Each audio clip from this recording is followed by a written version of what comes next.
The best time to start learning Chinese might be behind you, but the second best time is now. If you've been surrounded by Mandarin for years and keep putting off learning the language, this guide is for you.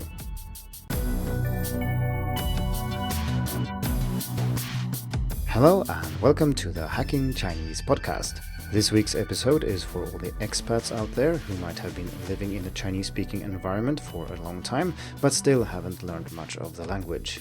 How much Chinese you learn is not determined by where you live, but what you do. If you've lived in China for a long time but still don't speak the language, this is not because you're lazy or stupid, it just means that you've been doing other things. This is not a problem in and of itself. You might have many other reasons for living in a Chinese-speaking environment that aren't related to learning the language, but it could also be that you think it is a problem, that you actually want to learn Chinese, but you don't know how, or you've been putting it off for so long that it's hard to get started. And so in this week's episode, we're going to talk about what to do as an expat if you want to start learning Mandarin.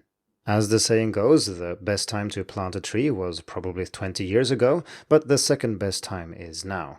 The same is true for learning Chinese, so if you would have started learning Chinese 5 years ago, you might be fluent by now, but this is not very helpful, and we can't really influence what has happened in the past, we can only do something about what's in the present. So the second best time to start learning Chinese is now.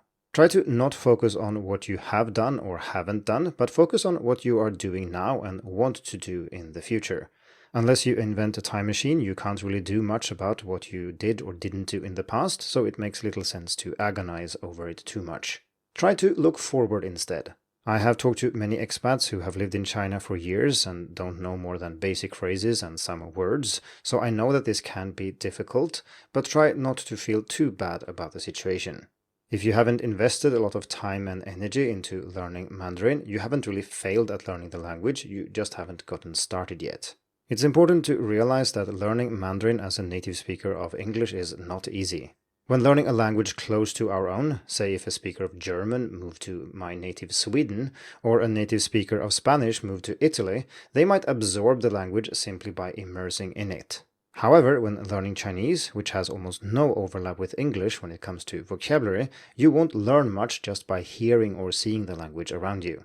This is because we learn languages when we are able to make form-meaning connections, so essentially when we hear something and we can connect it to what that means, or when we see something written down and we can relate it to the object that it refers to. In other words, we need comprehensible input, not just input. So hearing things that have no meaning to you won't help you learn a language, and likewise, seeing Chinese characters without being able to connect them to any kind of meaning, even if you're surrounded by them every day, will not teach you much. For more about the importance of comprehensible input when learning Mandarin, please check out episode 264. As usual, I will also put links to related or useful articles in the show notes to this episode. The point is that when learning a closely related language, such as if I go to Germany, I can start making sense of things even without studying German. I will understand some things people say, and if I see a sign, I might be able to guess the meaning of some of the words, just relying on my Swedish. This even works in more distant languages sometimes, so if I go to Italy, I can understand some things even though I have never studied Italian, partly because I know French, but also partly because I know other Indo-European languages. This understanding is very important because it is a gateway to further learning. By picking some things up, I will gradually learn them, which will in turn enable me to learn even more. One way to look at it is to say that there is a threshold for comprehension, and when you reach that threshold, you can then keep going on your own. You can listen and read more, understand some, and just keep learning. But before you reach that threshold, this is really hard because you don't understand anything of what people say. So as an expat, or if you're considering moving to China, simply being in an environment where people use the language in speaking and writing will not guarantee that you learn anything. But if you invest some time to get up to that threshold, and that time then is probably a lot longer than if you were learning Spanish or French, you will then keep learning by engaging with the language. So your main goal should be to get started and reach this threshold, because when you do, you will benefit enormously from living in a Chinese-speaking environment. Instead about thinking how awesome your Chinese would have been if you did this 5 years ago, you should think about how to get started now. This start will probably not be awesome, but what matters is that you get moving and build some momentum. Building habits that involve Chinese in some way is extremely important, and to begin with, it doesn't really matter how much you do of each activity, so the intensity of the activity is not important, but the frequency is. So make sure you do something every day related to learning Chinese, no matter how small it is. Expanding a habit of learning Chinese for 5 minutes a day to learning 10, 15, or 20 minutes per day is not that hard, but establishing the habit of studying Chinese in the first place is hard, so that's where you should start. Habits are not only about the things that you do, they are also about the things you don't do, or things that you do that prevent you from learning Mandarin. For example, you might go to that shop where you know someone speaks English, or you hang out mostly with other expats, or you avoid buying things at the market because you know there is little chance of using English there. So pick something that you do often, perhaps almost every day, and try to gradually convert this activity into Chinese. In a tea shop you often go to, learn the name of your favorite drink, but wait with all the details, such as how much sugar you want, if there should be milk and what kind of milk, etc. Just do one thing at a time. If you buy things, select one thing and try to get that done in Chinese. This might sound almost too easy because we're talking about just single words here essentially, but expanding from here will be much easier once you have the habit in place, and that will gradually also allow you to do more in Chinese. If you feel deeply anxious about using Chinese yourself in your daily life with real people, there is nothing wrong with focusing on listening and reading first. Having lived in a Chinese-speaking environment for many years might also have taught you more words than you realize, and this will come in handy. While there is a debate to be had about how much you can rely on input alone, so that would be listening and reading, everybody agrees that input is essential. Nobody gets anywhere in a language without lots of listening and reading. As we discussed earlier, listening and reading will be hard before you reach that comprehension threshold and start being able to pick things up on your own, but it will get easier, believe me. The key point here is that you need to invest effort and energy into listening. If it were the case that adults could just live in China and then absorb spoken Mandarin by being immersed in it, you would already be fluent and you presumably wouldn't be listening to this episode. The way to go is graded listening and reading content for beginners, and I have you covered there because there are 2 giant articles on Hacking Chinese collecting the best free Chinese listening and reading resources, and as usual then I'll put links in the show notes. I also have 2 articles focusing more on the how-to side, one about reading and one about listening for beginners, and again I'll put the links in the show notes. Next, I want to encourage you to unplug your ears and unglue your eyes. Even though you might not understand a lot of what's going on around you yet, it is important that you pay attention. So put your earphones away when on public transport and listen to what people say. And unglue your eyes from your phone. See if you can't spot a familiar character around you on billboards or signs. Next up, I would like to urge you to not learn Chinese on your own. One of the biggest advantages of living in China is that you have a billion Chinese speakers around you. Not all of them will be interested in helping you, of course, but then again, you don't need a billion people to help you either, you just need a few. If you have Chinese friends, you might have been speaking English with them, but tell them that you've committed to learning Chinese and ask if they are willing to help. At least to begin with, this will be very limited. They are probably not teachers and you shouldn't expect them to teach you Chinese. You should just let them know that you have committed to learning the language. See how they react and take it from there. Some of them might not care all that much, and some of them might be friendlier or more helpful than you think. As you learn more, you can use more Chinese when talking or texting with your friends, but of course it's perfectly fine to switch to English whenever you want.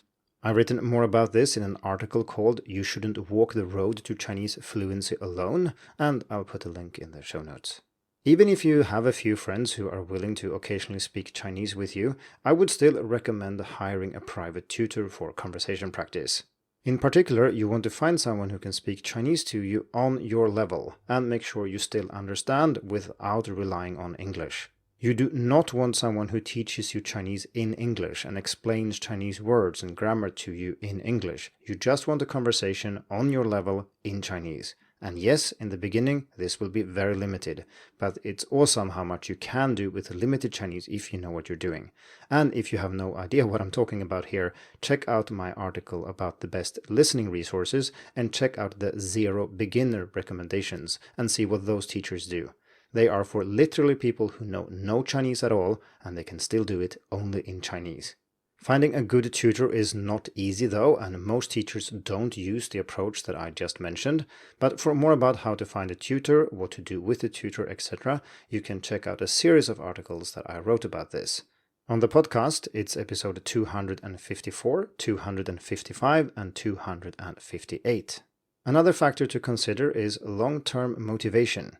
If you're still listening, I think you are at least somewhat interested in learning Mandarin right now, but learning a language is not something you do in days, weeks, or even months, so maintaining your motivation long-term can be an issue. You feel motivated right now, but when you realize how far you have to go, you might feel demotivated. This is something I have discussed extensively on the podcast before, so I suggest you check out episode 188 about how to learn Chinese in the long term with intrinsic motivation. In that episode, we discuss self-determination theory and psychological needs and how you can use those to your advantage. The 3 psychological needs are autonomy, competence, and relatedness. When it comes to autonomy, you have a lot of that because you're an adult and you've chosen to learn Mandarin. You don't really have a curriculum you have to follow because somebody else told you to do it, and you do mostly what you want to do. Competence is a harder need to satisfy as a beginner, especially if you feel inadequate in the first place and regret not starting learning Chinese earlier. When you do start speaking or listening and reading, you will feel that your level is too low and that everything is really hard. But try to find things that you can listen to and read and understand and build your competence that way. Competence here is not about how good you are objectively, but how well you are able to perform the tasks that you set for yourself. So you can be very competent reading a graded reader, while picking up a newspaper is still out of reach. The 3rd psychological need is relatedness, so this is about connecting with other people or finding meaning through social interaction, etc. And this is of course at the heart of language learning. This can be with a teacher, it can be with friends, or even other people who learn Chinese.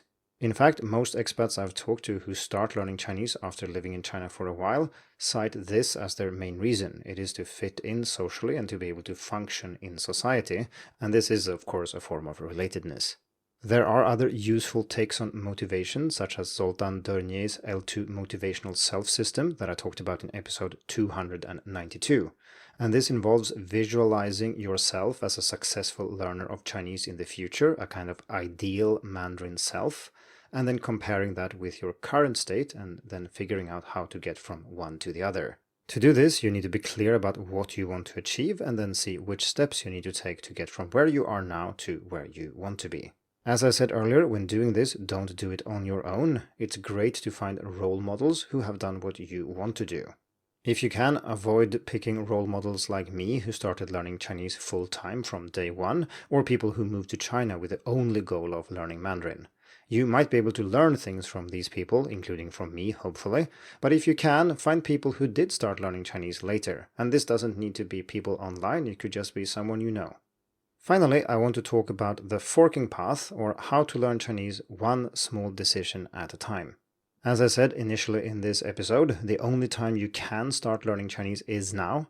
If you think about it, the past only exists as memories in your brain, and you certainly can't change anything about what's already happened without a time machine.